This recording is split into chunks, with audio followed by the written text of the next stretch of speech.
Good morning po. Ngayon po nandito kami sa Nevesia. Bali pang 2 araw na po namin ngayon dito. Nakauwi po kami nung ano na ba yun, May 18 kami nakauwi ng umaga. Bali nga po, 1 day kami sa Bicol. Marami po kaming magandang karanasan sa Bicol. Karanasan na hindi malilimutan sa pinuntahan namin doon.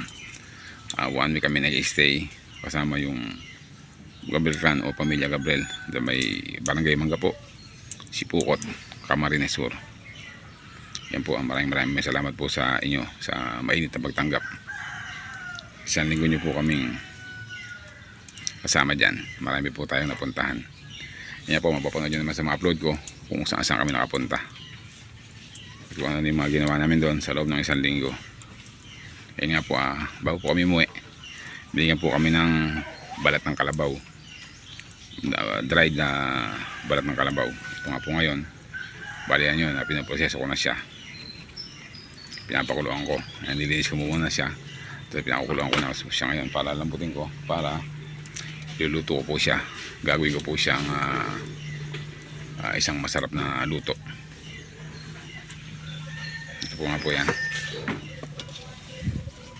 Yan po, pinakukuluan ko po siya para lumambot.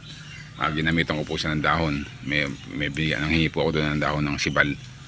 Ito po ay maasim na dahon. Parang kasing-asim po ng sampalok. Diyan ko po siya pinakukuluan. Palalambutan ko po siya para may luto ko siya.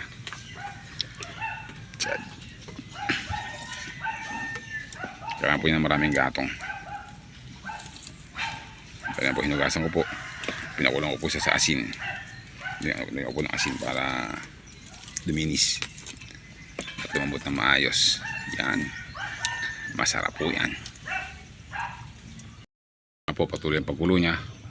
Gagawin po natin siyang balbakwa, balbakwang kalabaw, balbakwang balat ng kalabaw na mula sa Barangay Mangga po, Sipukot, Camarines Sur.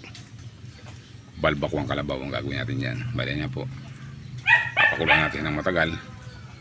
At saka ako siya lilinisin ulit, at saka ako hihiwain ng maliit. Bali sa pressure cooker po natin yan, papalambutin ng ano na sakto. Yan, yan, napakasarap yan. Yan po tayo makatikim ng ganyan. Kalabaw, balat ng kalabaw na nilinis noon, na pinakuluan, pinalambot. Yan po, bagong galing po sa freezer yan, nagyayelo pa. Bali magluluto na po tayo ngayon. Ito po yung gagamitin ko dyan, sibuyas at saka bayabas. Bali isisingaw ko po sa bayabas para po masarap yung sabaw. Bali yung gagamitin na po natin dyan ay sibuyas, bayabas at saka po asin at saka konting pampalasa po. Bali yan po ngayon, isasalang ko po siya doon sa may kahoy para matipid po sa gas. Pero ito po ay malambot na, napalambot ako na po siya ng gusto. Yan po, kumapal na.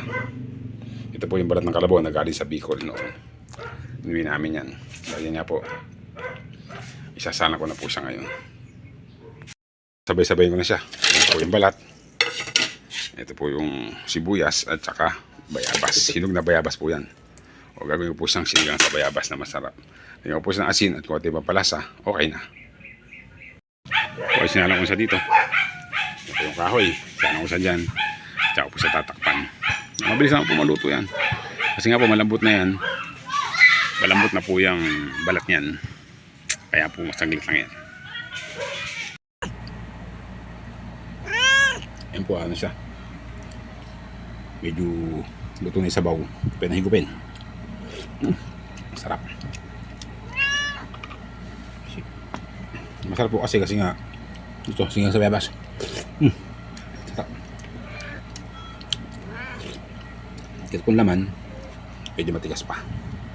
Kulang pa sa kulo, pero bumuo ni kutsara. Okay na. Konting pakulo pa. Pakulo dyan. Konting pakulo pa, okay na. Pero masarap. Ito nga po pala yung ba't ng kalabaw na galing sa Bicol. Sinigang ko sa bayabas. Ito po siya ngayon. Sarap.